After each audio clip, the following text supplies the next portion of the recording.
Injuries. Griffin did individuals, did not do anything else. Porter did not practice. Ryan Clark, ankle, did not practice. Hakeem Jordan, knee, did not practice. And Trent Williams, knee, did not practice. Limited was David Amerson with a concussion. Perry Riley with a knee. Full go was Arakpo, ankle, Robinson, ankle, and Darrell Young, hamstring. And then guys who returned to practice were Bowen and Hankerson.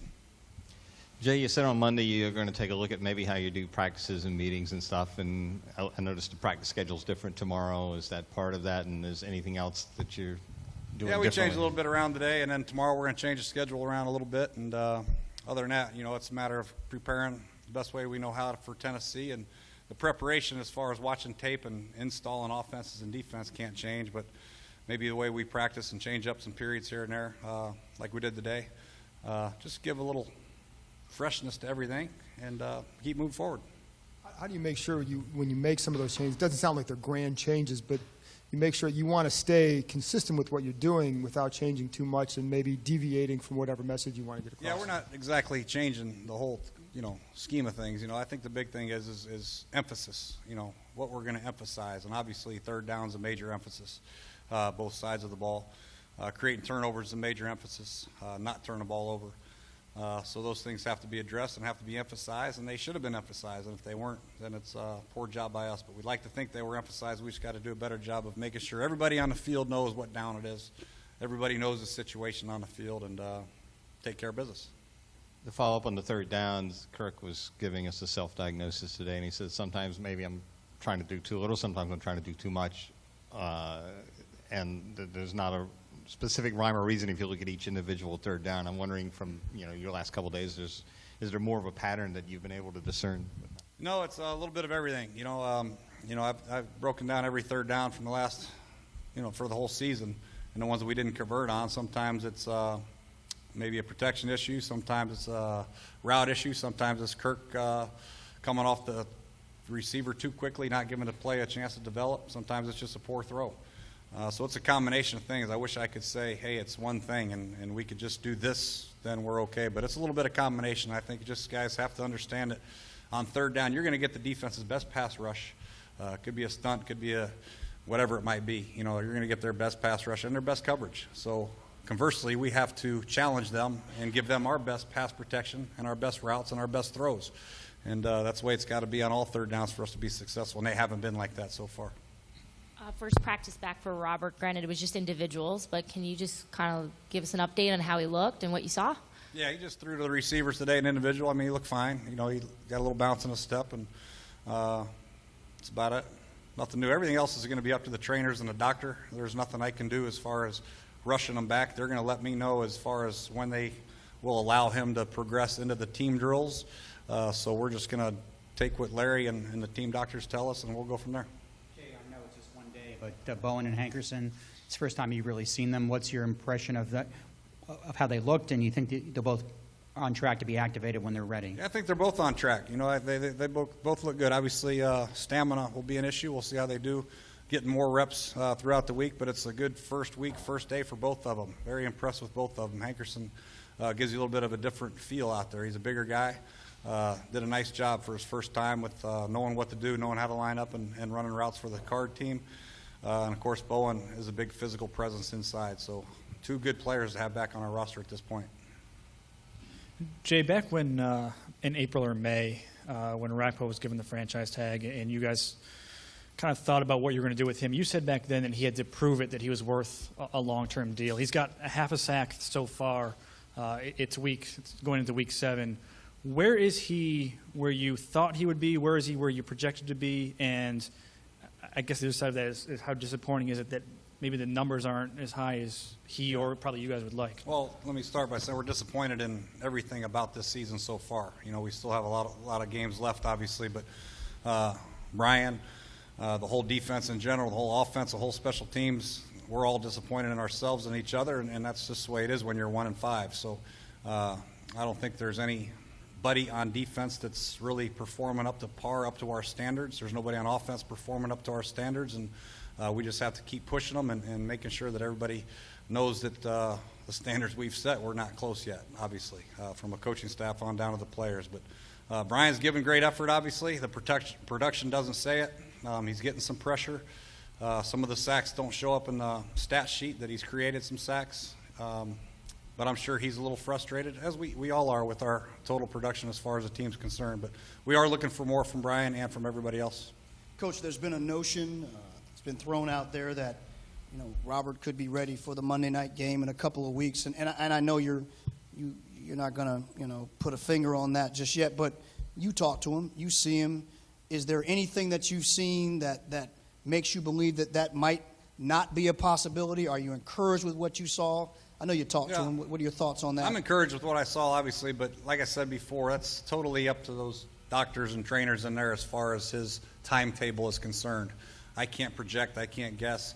Obviously, we like to have him back, but he still does need some work as far as getting back under center, getting the reps, getting the footwork back down, just the whole process of being a quarterback again. It's not just about going out there and running half-gassers and throwing to wide receivers and routes versus air. It's about handling the protections, the running game, the audibles, all that good stuff, the zone reads, all that good stuff. He's got to be able to handle and show that he can do it. So as far as an exact timetable, that'll be on the doctors, and then we'll evaluate him once he gets back into the team effort or the team drills and go from there. And just to follow up, I mean, we've been here before, you know, injury, coming back, and how he wants to come back, and you want to be careful, and knowing the history, you know, when it was the knee, how much do you take that into account? And because it's, I mean, this is your most important guy, and I know that you've got to take those things into account, correct?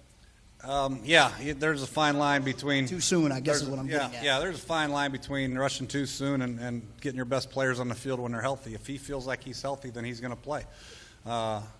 And until that time comes, until the doctors tell me he's healthy, until Robert says he's healthy, then we'll just have to wait. But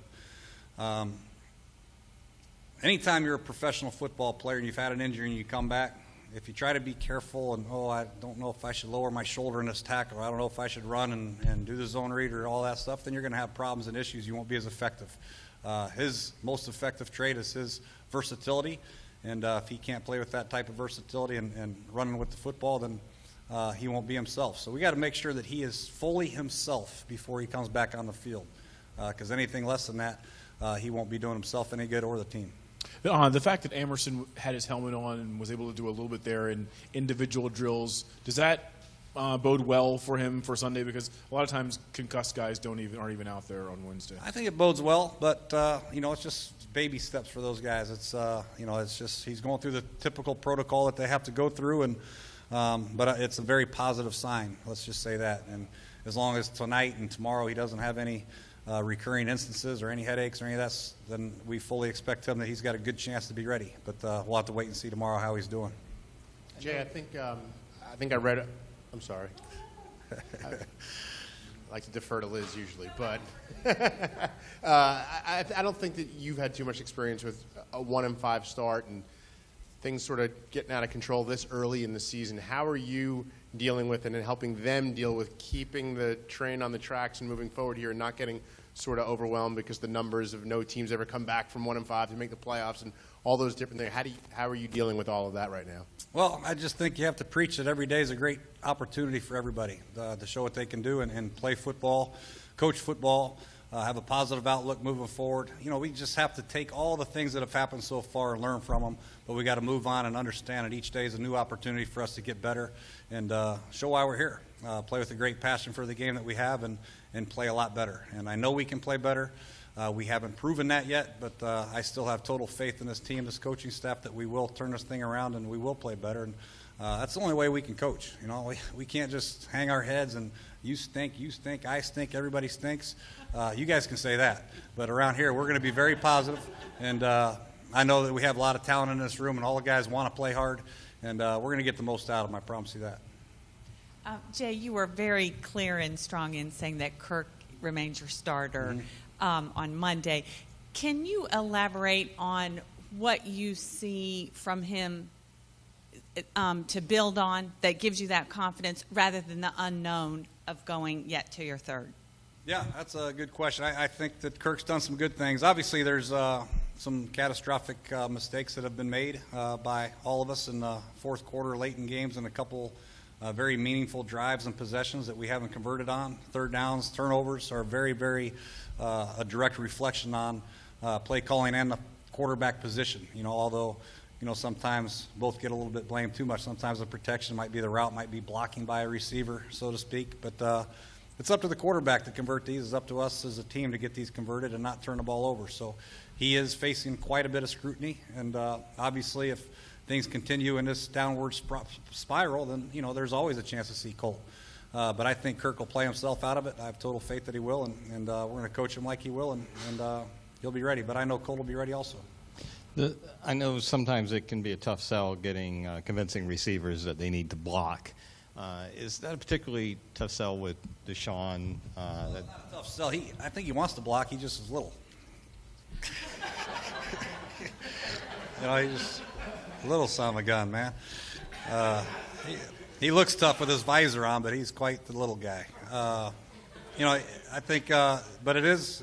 I think it's hard for a guy like that who runs as fast as he does and the playmaker that he is to try to convince him that, hey, it's important to block that safety right there. Cam Chancellor, he's 6'5", 228 pounds. But it has to be done, and it's something we have to preach. Andre, Pierre, Deshaun, Jordan Reed when he's in there. When it's time to run, we got to run. We got to all buckle up, and we got to do a better job, all of us. And a lot of times the offensive line gets the blunt of the criticism.